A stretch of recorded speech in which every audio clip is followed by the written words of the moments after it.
인류가 수천 년 동안 망각했던 쐐기 문자 계열의 언어들과 그 이집트 문자, 성강 문자가 이제 해독이 되었습니다. 그 해독하고 나서 그 텍스트를 보고 나서 구약학자들한테는 큰 도전이 닥쳤습니다. 이제 어떤 것이 크게 이슈가 되었느냐를 지금부터 말씀드릴 텐데, 이제 이야기들을 좀 말씀드리겠습니다. 1849년에서 51년 사이에 라야드가 큰 발견을 하게 됐는데, 사르곤 탄생기가 나왔습니다. 이거는 글자를 아니까 그때는 이제 읽을 수 있었어요. 사르곤 탄생기는 이제 사르곤이라는 사람을 알아야 되는데, 우리가 그리스 이름을 쓰기 때문에 사르곤이라고 흔히 부르지만 원래 아카드어 이름은 샤루 킨누입니다. 샤루는 왕이란 뜻이고 킨누는 진실되다 이런 뜻이에요. 그러니까 더 트루 킹이 이 사람 이름인데, 이런 이름은 이제 역사학자들은 좀 수상한 이름이다라고 하실 겁니다. 보통은 왕이면은 그냥 자기 이름을 쓰지 누가 참된 왕이라고 합니까? 이분 탄생기를 보게 되니까 이분 아버지 이름이 안 나와요. 자기 이제 탄생기를 쭉 적었는데, 그래서 이 사람이 아버지 이름이 정원사로 그냥 나오는 걸 봐서 부계 쪽으로는 좀 이렇게 가문이 좀 없나 보다 이렇게 생각을 하고, 어머니는 나옵니다. 근데 어머니가 누구냐? 여사제라고 나와요. 그래서 이제 아버지는 정원사고, 정원사가 우리가 정확히 그 단어를 모르지만 하여튼 좀 비천한 직업이었던 것 같고, 어머니는 여사제였는데 둘이 약간 금지된 사랑을 한 것 같아요. 언제 어디서 혼인을 올렸다는 말도 없고 둘이 자기를 낳았다고만 나옵니다. 그래서 어머니가 자기를 신전에서 몰래 낳아서 길렀는데, 아이가 크니까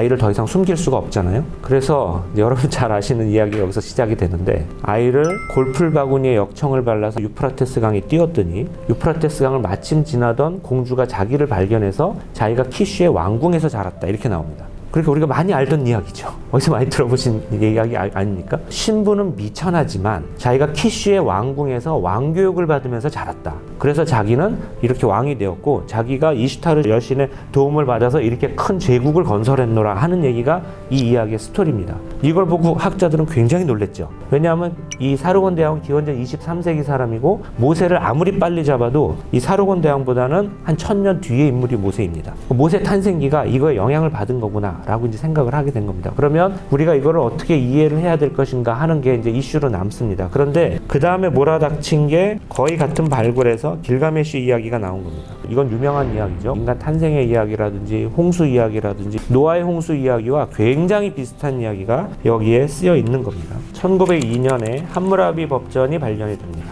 사실은 함무라피라는 말 자체는 수사에서 1898년인가 나왔습니다. 그 발굴하는 도중에 돌조각에 함무라피 왕이라는 인물이 나와서 여기 다스리던 왕인가 보다, 그땐 그렇게 넘어갔는데, 이제 그 비문이 나오고 나서는 이게 함무라피 법전이구나, 아주 정교한 법전이 나와버렸죠. 그래서 이 법전의 이제 역사를 얘기하고 나니까, 이게 원래는 바빌로니아에 있다가 엘람한테 전쟁으로 뺏겼던 건데, 엘람의 수도 수사에서 몇천 년 동안 있다가 이제 프랑스 사람들이 지금 루브르로 갖다 놔가지고 지금 루브르에 가 있는 겁니다. 근데 이 석비 그 자체는 사르곤 탄생기하고 똑같이 그 당시에 나온 1차 자료입니다. 그래서 돌 조각에 그냥 새겨진 그대로, 함무라비 시대에 있던 게 그대로 보관됐다가 온 거라서 누가 베끼거나 전승하거나 이런 게 없는 겁니다. 그냥 그 자체가 1차 자료예요. 사르곤 탄생기도 마찬가지입니다. 그런데 함무라비 법전을 보게 되니까 구약 성경과 병행하는 법률들이 너무너무 많고, 또 일부는 구약 성경보다 훨씬 정교합니다. 함무라비 법전에 보면은 이자율 계산하는 거라든지, 아니면은 여성이 결혼해가지고 가져와 지참금을 이혼할 때 어떻게 나누는 거라든지, 이런 것이 굉장히 가정법 부분에 굉장히 정교하게 나와 있습니다. 그리고 여성 중에서 결혼하지 않는 여사제는 남자하고 똑같은 권리를 가진다든지 뭐 굉장히 많습니다.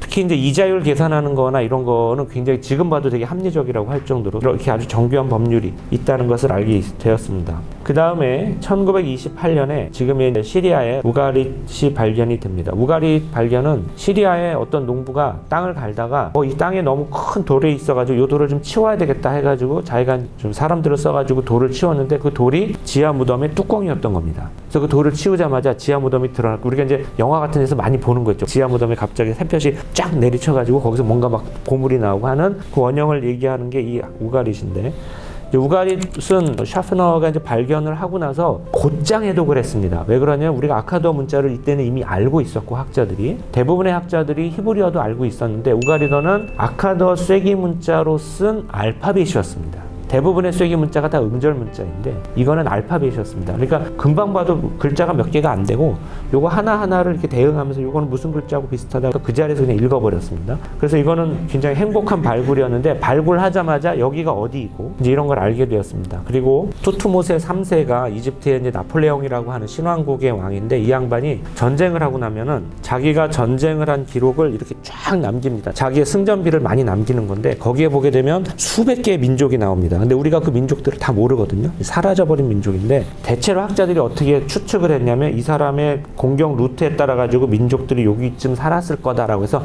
대강의 위치만 지금 짐작을 하고 있는 상황인데 우가릿이 바로 딱 그 위치에 있는데 우가릿이라고 나왔거든요. 그래서 투트모스 3세가 올라갔던 바로 그 우가릿이다라고 금방 알아버렸습니다. 그런데 우가릿에서 바알 신화가 나왔습니다. 우리가 구약 성경의 바알이 어떤 신인지는 알죠. 그 엘리야라든지 그다음에 아합 이야기 여기에서 아주 많이 나오는 그 바알인데 바알 신화를 보게 되니까 시편하고 굉장히 비슷한 겁니다. 일부 구절은 시편에서 바알이라는 말을 떼어내고 야훼라는 말을 넣으면 우리 시편하고 굉장히 비슷해지는 시편이 있습니다. 그래서 이것도 학자들한테 큰 도전이 됐습니다. 우리가 이걸 어떻게 이해해야 될 건가. 그리고 바알 신화에서 나오는 바알이 이스라엘에서 이해하는 바알과 똑같진 않았어요. 그래서 우리가 지금 폴리바알리즘이라고 부르는데 바알이 여러 개 있었다라고 생각합니다. 그래서 이스라엘의 바알, 우가릿의 바알, 시돈의 바알 이런 식으로. 근데 이 바알이 그럼 어떻게 공통적이고 무엇이 다른가 이런 얘기도 이제 지금 연구하고 있습니다.